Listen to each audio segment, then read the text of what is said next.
I'm your Connect leader, and we're going to get things kicked off here in just a moment with the band leading us in a few songs. The lyrics will be up here on the screen, so feel free to sing along and engage in the worship however you feel comfortable.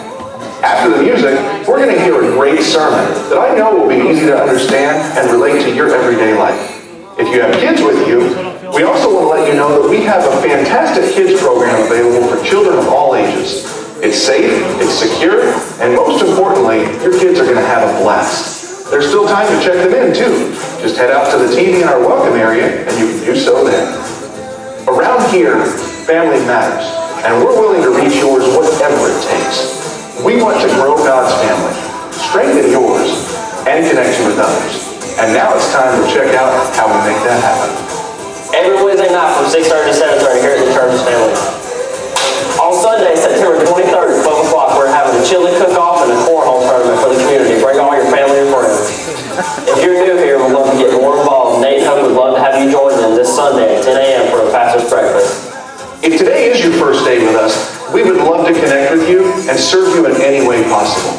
To help us do that, please fill out one of those white Connect cards at some point during the service and drop it in the VIP box behind you. You're going to get a free gift bag, an email from me and Pastor Nate, and some of our other leaders will reach out to you as well. At this time, please stand with us as we begin our worship. If I can stand and worship with us, please.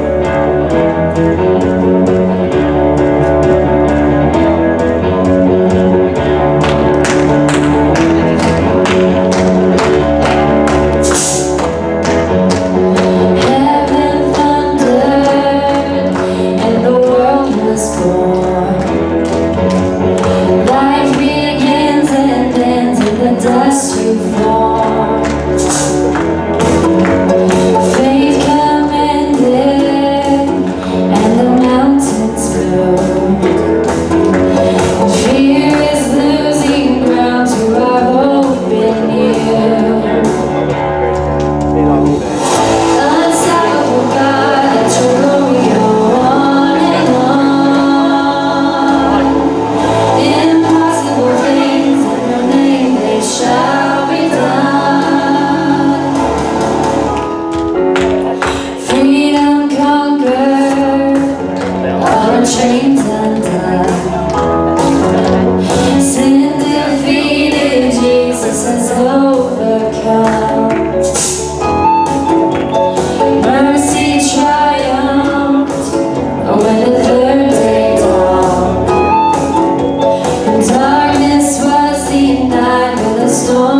my shame.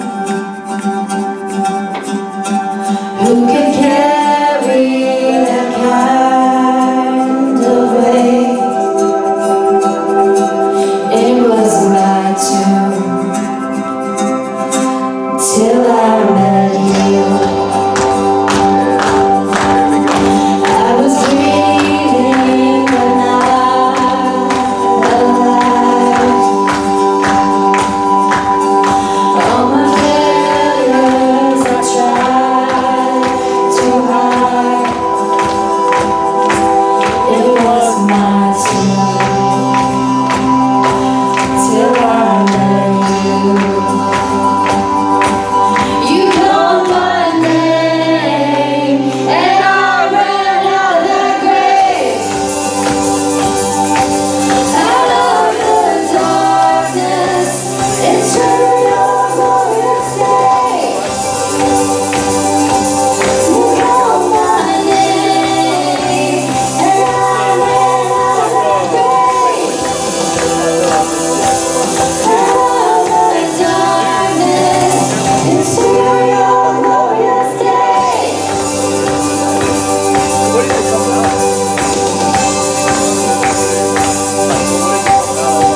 Your mercy has saved my soul. Now your freedom is all that I know. The only Jesus, when I met you, you called my name and I ran out of that grave. Out of the darkness into your glorious day. You called my name and I ran out of that grave. Out of the darkness into your glorious day.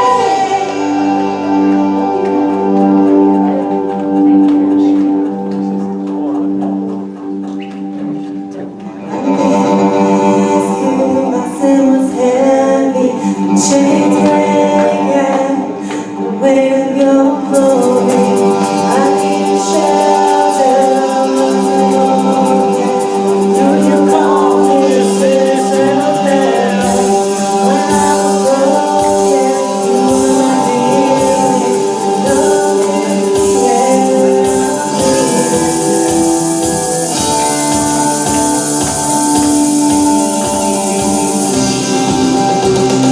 I ran out of that grave.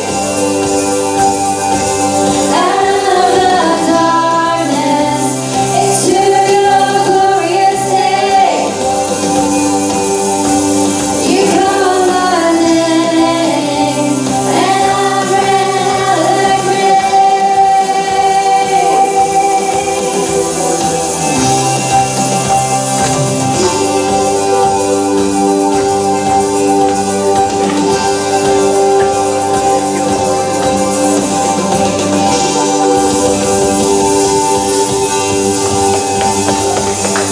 Good morning. How are you guys doing? We're so glad you guys are here. I just wanted to share the theme of today's message with you guys. As we always do, so you can be focusing on that as we're worshiping and going throughout the service. So today, as we start a new series, or we get into our new series, today's theme idea is being led by the Spirit requires us to love our neighbor. So as we love our neighbors around us, go ahead and greet everybody. Hug a neck, shake a hand, do what you gotta do.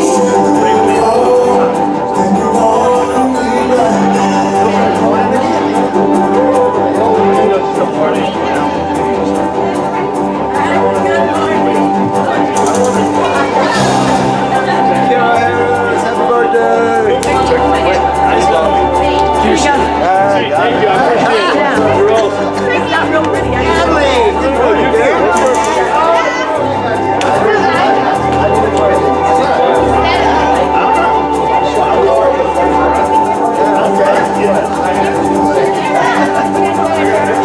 Yeah.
There you will find a link where you can do some online giving. You can set up recurring gifts. You can also download our app, which is very convenient for one-touch giving. So if you will go ahead and stand, and we're going to continue to worship with the next song called I Have This Hope. And I just want to read a verse from Deuteronomy 31, verse 6. It says, "Be strong and courageous, and do not be afraid.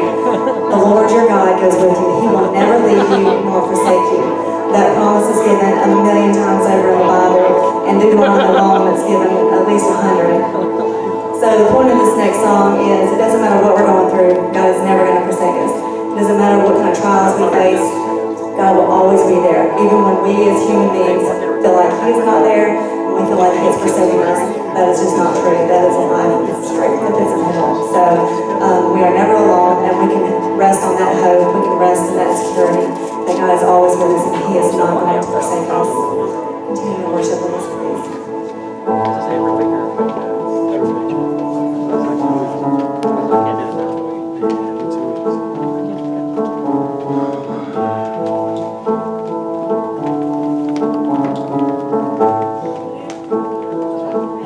As I walk this grade unknown, questions come and questions go.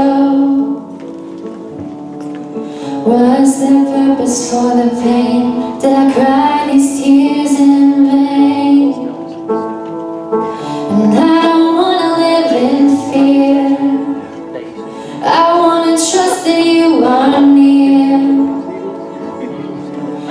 and trust your grace can be seen, both triumph and tragedy. Well, I have this hope in the depth of my soul. In the flood or the fire, you're with me, you won't let go. But sometimes my faith feels thin, and like the night will never end. Will you catch every tear, or will you just leave me here? But I have this hope in the depth of my soul. In the flood or the fire, you're with me, you won't let go. Yes, I have this hope in the depth of my soul. In the flood or the fire, you're with me, you won't let go. Whatever happens, I will not be afraid. 'Cause you are closer than this breath that I take. Oh, you calm the storms when I hear you call my name. I still believe that one day I'll see your face. I have this hope in the depth of my soul. In the flood or the fire, you're with me. I have this hope in the depth of my soul.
Can I run this heart I'm tethered to?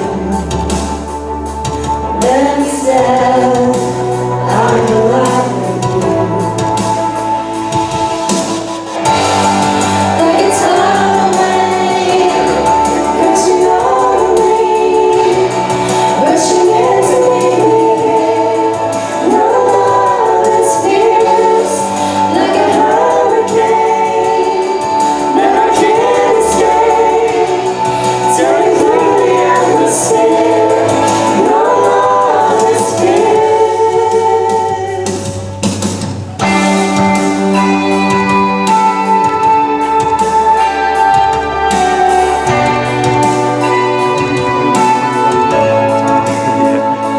Can I feel the only thing I felt?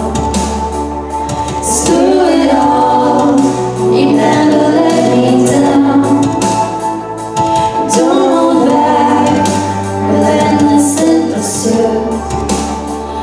And every time I come face to face with you, like a tidal wave, crashing over me, rushing into me. Your love is fierce, like a hurricane that I can't escape. Tearing through the atmosphere. Your love is fierce.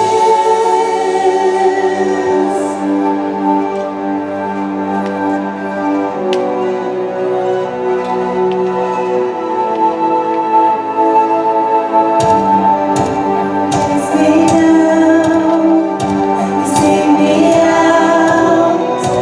How can I be lost when you have called me found? Chase me down, you seek me out. How can I be lost when you have called me found? You chase me down, you seek me out. How can I be lost when you have called me found? Like a tidal wave, crashing over me, rushing into me. Your love is fierce, like a hurricane that I can't escape. Tearing through the atmosphere. Your love is fierce. Your love is fierce. Your love is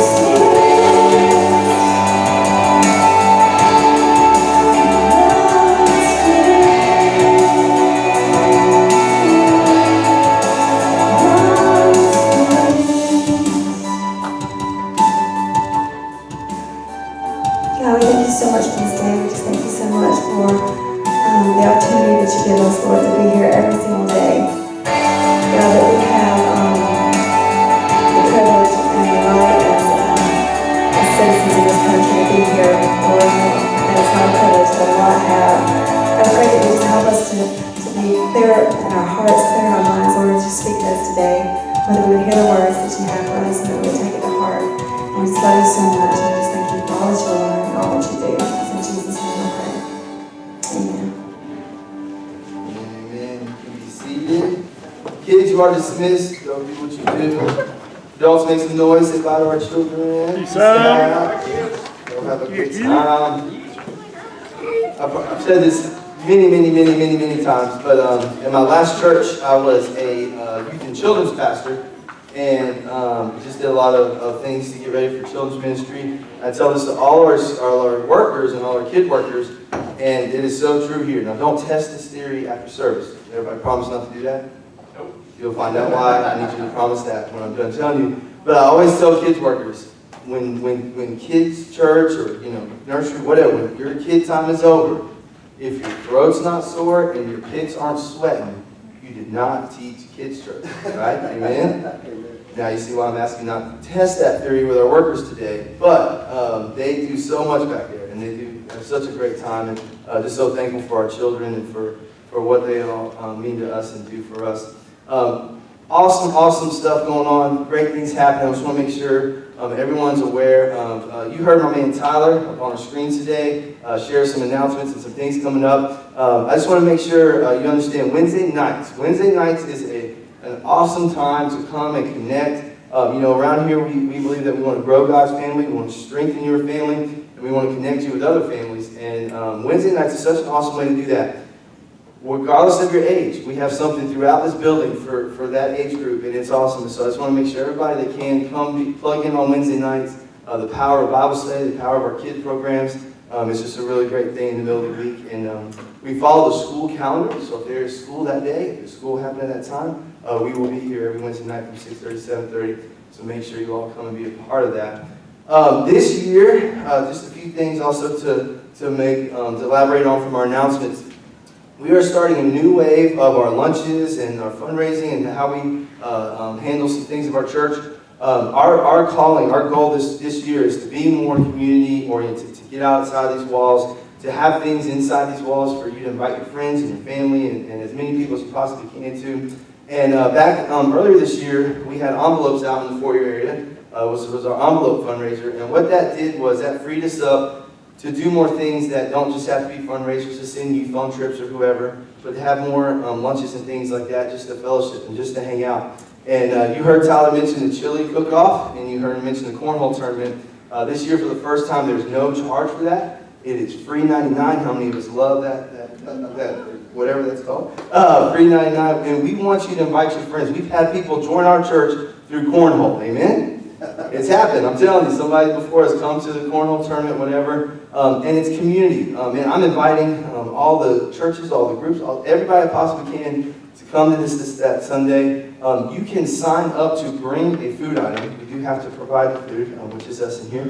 Right outside this door, if you go right, you'll see a big whiteboard. You can sign up on there to sign up for chili, to sign up for sides and drinks and that kind of thing. And so we want our churches to host the greatest community lunch possible, and it's awesome cornhole and have a good time, so make sure you're able to do that and be a part of it. Today, I am so pumped. Do you all ever hear me say I'm excited? I am so excited, literally so excited to start this new series. How many of you have seen, Josh, I'm depending on you for this one, all right? No pressure. But how many of you have seen the advertisement for the brand new show with Cedric the Entertainer, The Neighborhood? Anybody? Yes, okay. Now, if you can't depend on Josh, you can depend on his wife, all right?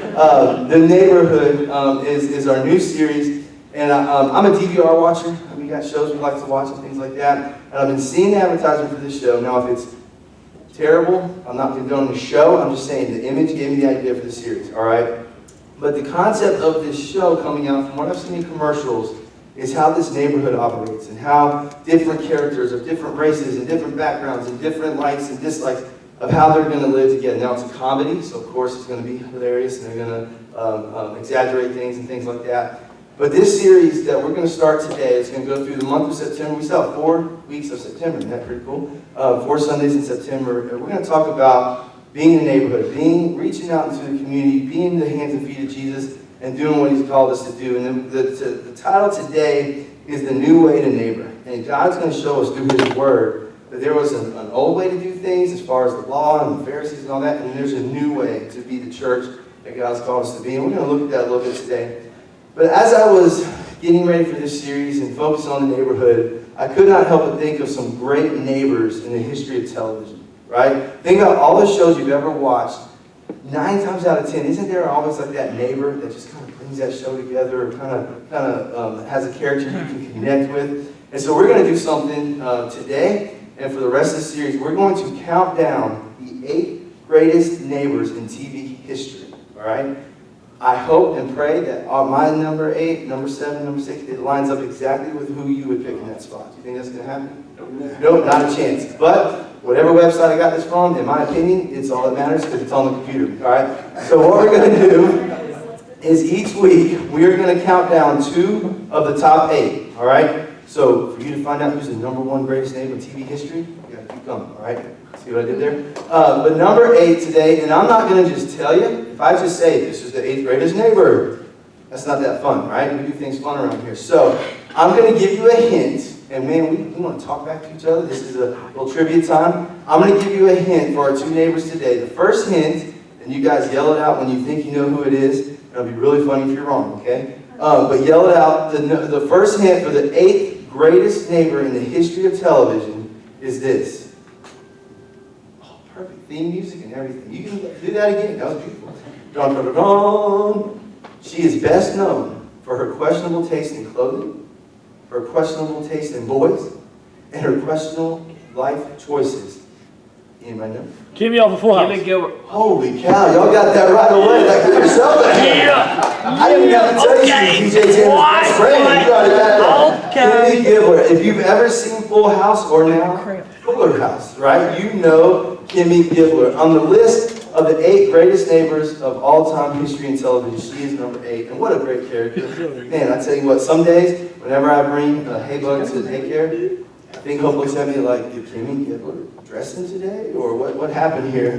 Just kind of crazy, kind of wacky, but she is such an awesome character. And one of my favorite things about Kimmy Gilbert, and if you know my house, you know this is true, but one of my favorite things is as I'm looking at this website and I'm trying to put this list together, at the very end it tells why she's a great neighbor and some of her best moments on the television. And at the very end it says, but really, is she considered a neighbor if she was always at their house? Anybody got neighbors like that? Any family, friends? Jacob, oh yeah, of course.